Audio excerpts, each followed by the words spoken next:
Bismillahirrahmanirrahim. Assalamualaikum warahmatullahi wabarakatuh. Halo mahasiswa Universitas Terbuka yang saya banggakan.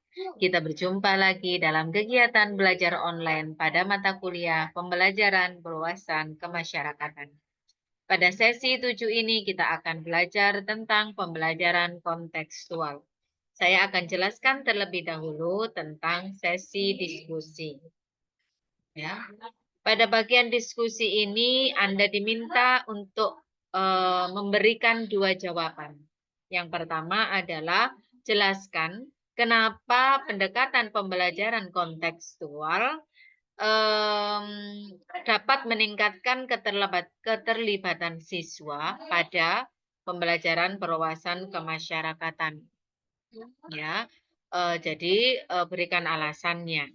Setelah memberikan alasan menurut versi Anda, berdasarkan jawaban Anda, lalu perkuat jawaban Anda dengan teori dari modul PBK atau modul mata kuliah lain. Tidak boleh dari internet ya. Untuk yang ini khusus ambil dari modul PBK atau modul mata kuliah lain. Kemudian seperti biasa, sertakan nama modulnya, tahun terbitnya, dan halamannya di sebelahnya. Bukan diletakkan di paling bawah akhir setelah menjawab. Ya. Kemudian yang kedua, Anda diminta untuk memberikan pengalaman Anda, ya, mengenai tentang cara pelaksanaannya di kelas. Ya, jadi pendekatan pembelajaran kontekstual ini bagaimana Anda terapkan ketika sudah ada di kelas. Ya, jangan lupa lengkapi dengan 3 tahapan. Tahap pembuka, tahap inti, dan tahap penutup. Ya, jadi kalau pada pertanyaan nomor 1, Anda diminta untuk memberikan alasan kenapa pembelajaran kontekstual di sini bisa memicu keterlibatan siswa, terutama pada pembelajaran berwawasan kemasyarakatan.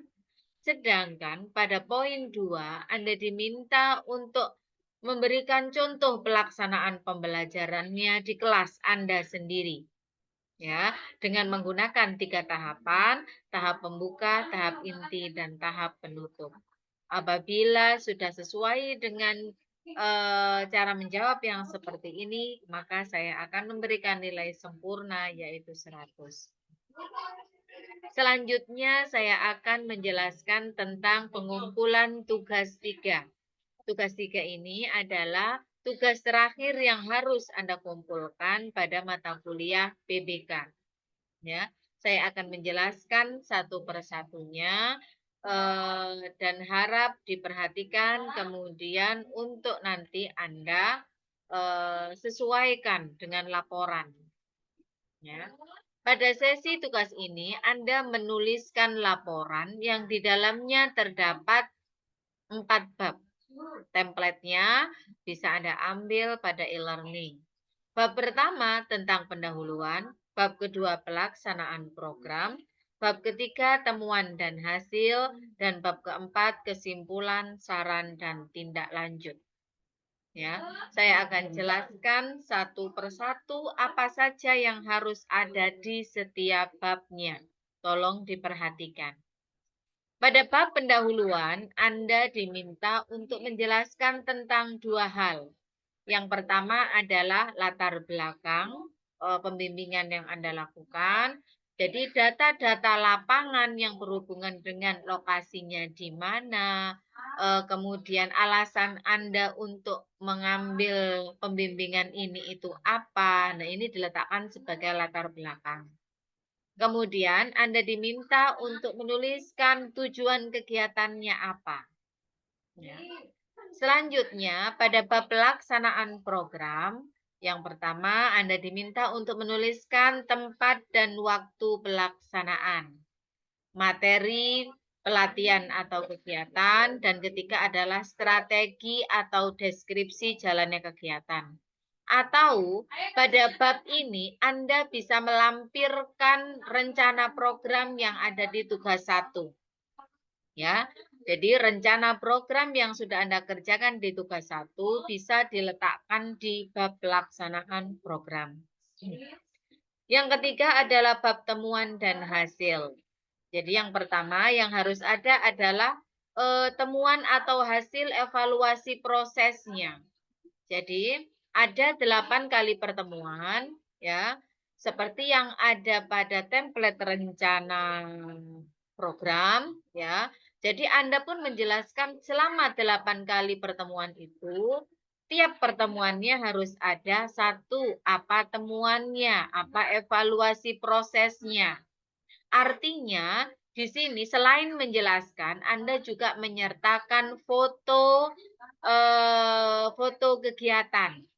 Atau kalau ada video, boleh linknya diletakkan di sana untuk bisa saya klik. Ya, jadi harus ada proses kegiatannya, ya, di setiap pertemuan. Kemudian yang kedua, harus ada evaluasi produknya. Temuan atau evaluasi produk di setiap pertemuannya. Jadi, selain ada foto atau video tentang proses pembelajaran beserta penjelasannya, Anda juga menyertakan foto atau video produk pada setiap pertemuannya beserta penjelasannya. Jangan lupa hanya foto saja tapi tidak dijelaskan. Maka jelaskan. Kemudian di dalamnya diletakkan pembahasan. Tadi penjelasan yang tadi saya sampaikan ya. Apa saja yang Anda lakukan, kemudian apa saja hasilnya, bagaimana evaluasinya. Di setiap pertemuan harus ada. Kemudian harus ada gambaran keaktifan warga belajar. Jadi misalnya di pembimbingan yang pertama, WB Anda di sini aktif dalam hal apa, lalu yang kurang ada di mana, silahkan tuliskan dan gambarkan suasana pembimbingan itu. Ya, kalau Anda benar-benar melakukan 8 kali proses pembimbingan, maka gambaran keaktifan WB ini akan mudah untuk Anda tuliskan. Ya, maka saya harap bagi yang belum menyempurnakan 8 kali pembimbingan, tolong tidak perlu memanipulasi foto ataupun memanipulasi bukti, tapi lakukan saja di lapangan selama 8 kali proses pembimbingan, karena pada bab temuan dan hasil ini akan benar-benar nampak siapa yang benar-benar melaksanakan 8 kali pembimbingan dan siapa yang hanya menuliskan satu saja tapi dibuat untuk 8 kali proses pembimbingan. Maka saya tidak harap ada yang melakukan seperti ini. Ya. Pada bab yang terakhir, yaitu bab kesimpulan, saran, dan tindak lanjut, maka ini silakan dibuat sub-sub babnya. Subbab kesimpulannya apa, sarannya apa, tindak lanjutnya bagaimana, dan lampiran.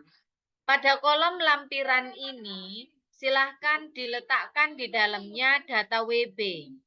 Ya, data warga belajar yang sudah Anda kumpulkan di tugas 1, boleh Anda lampirkan di sini. Selain itu, data-data pendukung lainnya, misalnya pada program keaksaraan, Anda kan ada progres di situ. Nah, progresnya di sini pada keaksaraan itu ada deadline-nya, ada template-nya pada modul. Nah, itu sudah Anda kerjakan, boleh Anda lampirkan di sini. Atau lampiran-lampiran lain yang berhubungan dengan tugas-tugas yang kemarin yang tidak ada di bab-bab sebelumnya boleh diletakkan di lampiran. Maka foto ataupun foto kegiatan ataupun foto produk bukan diletakkan di lampiran, tapi diletakkan di temuan dan hasil. Ya. Kemudian selanjutnya, pada bab pendahuluan, saya tidak mau Anda copy paste. Entah itu copy paste dari internet kah atau copy paste dari AI kah, itu saya tidak mau melihat ada pendahuluan yang seperti itu. Kenapa? Karena kalau Anda berbicara tentang latar belakang, maka Anda akan berbicara tentang lapangan Anda. Baru kemudian Anda perkuat dengan teori. Jadi kalau Bu itu bukan lapangan Anda, tentu pendahuluan Anda akan jadi aneh, gitu ya. Maka kalau kopas, copy paste, maka pendahuluan Anda akan jadi aneh karena tidak sesuai dengan realnya di lapangan. Maka saya harap Anda benar-benar menuliskannya sendiri dari pendahuluan hingga sampai pada bab yang terakhir yaitu kesimpulan. Ya. Kemudian apabila kemarin sudah melakukan beberapa, menuliskan beberapa, di tugas 1, tugas 2 sudah dicicil, menuliskan pendahuluan, maka saya harap di tugas 3 ini Anda baca lagi, Anda sempurnakan lagi, jangan lupa dirapikan, karena ada yang sangat asal-asalan sekali mengumpulkan, dirapikan, rata kanan, rata kiri, spasi, ya. Ini tuliskan kembali, cek setiap kalimat, setiap katanya sudah sesuai apa belum. Kemudian data-data yang belum dicantumkan, silakan dimasukkan karena ini adalah sudah proses akhir tugas yaitu laporan kegiatan pembimbingan. Ya. Jadi saya harap Anda benar-benar melaksanakan 8 kali proses pembimbingan sehingga bisa membawa manfaat. Mata kuliah ini bisa memberikan manfaat pada warga sekitar, terutama warga sekitar yang ada di sekitar Anda. Demikianlah penjelasan dari saya. Semoga bermanfaat dan dimudahkan dan segala amal kebaikan Anda selama terjun ke masyarakat dibalas oleh Allah Subhanahu wa taala. Amin amin ya rabbal alamin. Assalamualaikum warahmatullahi wabarakatuh.